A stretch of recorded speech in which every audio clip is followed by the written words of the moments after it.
ನಮಸ್ತೆ ವೀಕ್ಷಕರೇ, ನಾನು ಈ ದಿನ ಮಕ್ಕಳಿಗೆ ಇಷ್ಟ ಆಗೋ ರೀತಿಯಲ್ಲಿ ಒಂದು ಚಾಕ್ಲೇಟ್ ರೆಸಿಪಿ ತೋರಿಸ್ತಾ ಇದ್ದೀನಿ. ಇದನ್ನು ಕೇವಲ 10 ರೂಪಾಯಿ ಚಾಕ್ಲೇಟ್ ಉಪಯೋಗಿಸಿ ಮಾಡಬಹುದು. ಈಗ ಮಾಡುವ ವಿಧಾನ ನೋಡ್ಕೊಳ್ಳೋಣ ಬನ್ನಿ. ಮೊದಲು ಒಂದು ಪ್ಯಾನ್ಗೆ 8 ಗ್ರಾಮ್ ಅಷ್ಟು ಚೈನಾಗ್ರಾಸ್ ಹಾಕ್ಕೊಳ್ತಾ ಇದ್ದೀನಿ. ಕಟ್ ಮಾಡಿ ಈ ರೀತಿ ಹಾಕ್ಕೊಂಡಿದ್ದೀನಿ. ನಂತರ ಕಾಯಿಸಿ ತಣ್ಣಗಿರುವಂಥ ಹಾಲನ್ನು ಹಾಕ್ಕೊಳ್ತಾ ಇದ್ದೀನಿ. ಒಂದು ದೊಡ್ಡ ಗ್ಲಾಸಲ್ಲಿ 1.5 ಗ್ಲಾಸಷ್ಟು ಹಾಲು ಹಾಕ್ಕೋಬೇಕಾಗುತ್ತೆ, ಅಥವಾ 400 ml ಅಷ್ಟಿದ್ರೆ ಸಾಕು. ಅರ್ಧ ಲೀಟರ್ಗಿಂತ ಸ್ವಲ್ಪ ಕಡಿಮೆ ಪ್ರಮಾಣದಲ್ಲಿ ಹಾಲು ಹಾಕ್ಕೊಂಡು ಲಿಡ್ ಕ್ಲೋಸ್ ಮಾಡಿ ಒಂದು 10 ನಿಮಿಷ ಚೈನಾಗ್ರಾಸನ್ನು ಹಾಲಲ್ಲಿ ನೆನೆ ಹಾಕಬೇಕಾಗುತ್ತೆ. ಈ ರೀತಿ ಹಾಲಲ್ಲಿ ನೆನೆ ಹಾಕೋದ್ರಿಂದ ಚೈನಾಗ್ರಾಸ್ ಎಲ್ಲ ಸಾಫ್ಟ್ ಆಗುತ್ತೆ ಮತ್ತು ಬೇಗ ಕರಗುತ್ತೆ ಅಂತಷ್ಟೇ. ಈಗ 10 ನಿಮಿಷ ಆಗಿದೆ, ಚೈನಾಗ್ರಾಸ್ ಎಲ್ಲ ಸಾಫ್ಟ್ ಆಗಿದೆ ನೋಡಿ, ಈ ರೀತಿ ಆಗಿರಬೇಕು.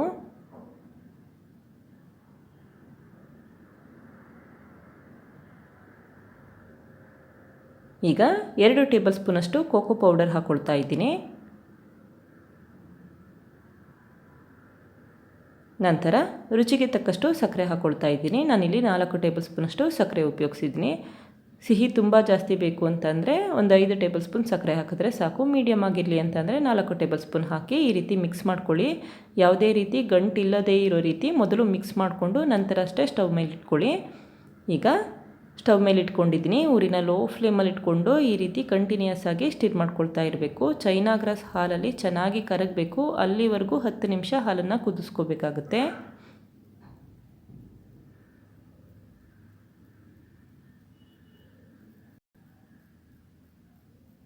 ಈಗ ನೋಡಿ, ಹಾಲಿನ ಬಣ್ಣ ಕೂಡ ಬದಲಾಗ್ತಾ ಇದೆ, ಹಾಗೆ ಚೈನಾಗ್ರಾಸ್ ಕೂಡ ಹಾಲಲ್ಲಿ ಕರಗ್ತಾ ಇದೆ. ಈ ಸಮಯದಲ್ಲಿ ಒಂದು 10 ರೂಪಾಯಿಂದು ಕ್ಯಾಡ್ಬೆರೀಸ್ ಚಾಕ್ಲೇಟ್ನ ಕಟ್ ಮಾಡಿ ಹಾಕ್ಕೊಳ್ತಾ ಇದ್ದೀನಿ. ತುಂಬ ಜಾಸ್ತಿ ಪೀಸ್ ಕೂಡ ಹಾಕಬೇಡಿ, ಒಂದು 5 ಪೀಸ್ ಹಾಕಿದ್ರೆ ಸಾಕು. ಅಥವಾ ಡಾರ್ಕ್ ಚಾಕ್ಲೇಟ್ ಇದ್ದರೆ ಅದನ್ನೇ ಕೂಡ ಉಪಯೋಗಿಸ್ಬಹುದು. ಡಾರ್ಕ್ ಚಾಕ್ಲೇಟ್ ಇದ್ದರೆ ಅದನ್ನು ಉಪಯೋಗಿಸಿ ಕೂಡ ಮಾಡಬಹುದು. ಇಲ್ಲ ಅಂತಂದರೆ ಈ ರೀತಿ ಒಂದು 10 ರೂಪಾಯಿನ ಕ್ಯಾಡ್ಬರೀಸ್ ಚಾಕ್ಲೇಟ್ ಹಾಕ್ಕೊಂಡು ಒಂದು 2 ನಿಮಿಷ ಮತ್ತೆ ಕುದಿಸ್ಕೊಳ್ಳಿ. ಈಗ ನೋಡಿ, ಹಾಲು ಗಟ್ಟಿಯಾಗಲಿಕ್ಕೆ ಶುರುವಾಗಿದೆ ಮತ್ತು ಚೈನಾಗ್ರಾಸ್ ಎಲ್ಲ ಚೆನ್ನಾಗಿ ಮೆಲ್ಟ್ ಆಗಿದೆ, ಹಾಗೆ ಚಾಕ್ಲೇಟ್ ಕೂಡ ಮೆಲ್ಟ್ ಆಗಿದೆ.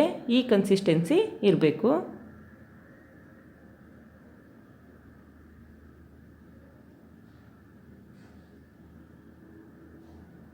ಯಾವಾಗ ಈ ರೀತಿ ಚೆನ್ನಾಗಿ ಕುದಿಲಿಕ್ಕೆ ಶುರುವಾಗುತ್ತೆ ಆವಾಗ ತಕ್ಷಣ ಸ್ಟವ್ ಆಫ್ ಮಾಡಿಬಿಡಿ.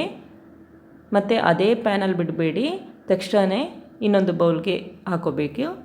ನಾನಿಲ್ಲಿ ಟಪ್ಪರ್ವೇರ್ ಬಾಕ್ಸ್ ಉಪಯೋಗಿಸಿದ್ದೀನಿ. ಇಲ್ಲ ಅಂತಂದರೆ ಸ್ಟೀಲ್ ಬಾಕ್ಸು ಅಥವಾ ಯಾವುದೇ ರೀತಿ ಗಾಜಿನ ಬಾಕ್ಸ್ ಕೂಡ ಉಪಯೋಗಿಸಬಹುದು.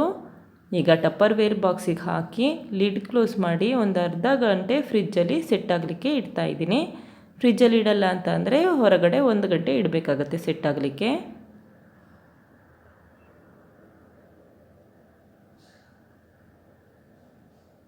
ಈಗ ಅರ್ಧ ಗಂಟೆ ಆಗಿದೆ, ಗಟ್ಟಿಯಾಗಿದೆ ನೋಡಿ, ಕೈಗೆಲ್ಲೂ ಅಂಟ್ತಾ ಇಲ್ಲ. ಈ ರೀತಿಯಾಗಿದೆ, ಚೆನ್ನಾಗಿ ಸೆಟ್ ಆಗಿದೆ ಅಂತ. ಈಗ ಉಲ್ಟಾ ಮಾಡ್ತಾ ಇದ್ದೀನಿ ಬಾಕ್ಸ್ನ. ನೋಡಿ ಎಷ್ಟು ಚೆನ್ನಾಗಿ ಬಂದಿದೆ. ಈಗ ಇದನ್ನು ಕಟ್ ಮಾಡ್ಕೋಬಹುದು. ನಿಮಗೆ ಯಾವ ಶೇಪ್ ಬೇಕು ಆ ಶೇಪಲ್ಲಿ ಕಟ್ ಮಾಡ್ಕೋಬಹುದು. ತುಂಬ ಕಡಿಮೆ ಸಾಮಗ್ರಿಗಳನ್ನ ಉಪಯೋಗಿಸಿ ಮಾಡಬಹುದು. ತುಪ್ಪ, ಬೆಣ್ಣೆ, ಯಾವುದೇ ಆಯಿಲ್ ಕೂಡ ಉಪಯೋಗಿಸಿಲ್ಲ. ಇದನ್ನು ಚಾಕ್ಲೇಟ್ ಪುಡಿಂಗ್ ಅಂತ ಕೂಡ ಹೇಳ್ತಾರೆ. ನೋಡಿ ಎಷ್ಟು ಸುಲಭವಾಗಿ ಕಟ್ ಮಾಡಬಹುದು.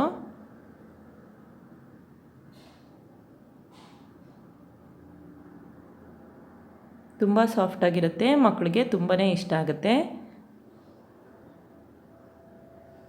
ನೋಡಿದ್ರಲ್ಲ ವೀಕ್ಷಕರೇ, 10 ರೂಪಾಯಿನ ಕ್ಯಾಡ್ಬರೀಸ್ ಚಾಕ್ಲೇಟ್ ಉಪಯೋಗಿಸ್ಕೊಂಡು ಯಾವ ರೀತಿ ಮನೆಯಲ್ಲೇ ಚಾಕ್ಲೇಟ್ ಪುಡಿಂಗ್ ಮಾಡಬಹುದು ಅಂತ ಗೊತ್ತಾಯ್ತಲ್ವಾ. ಸಾಫ್ಟಾಗಿರುತ್ತೆ, ಮಕ್ಕಳು ಇಷ್ಟಪಡ್ತಾರೆ. ನೀವು ಕೂಡ ಪ್ರಯತ್ನಿಸಿ. Thank you. ಲೈಕ್ ಮಾಡಿ ಮತ್ತು ಸಬ್ಸ್ಕ್ರೈಬ್ ಮಾಡಿ.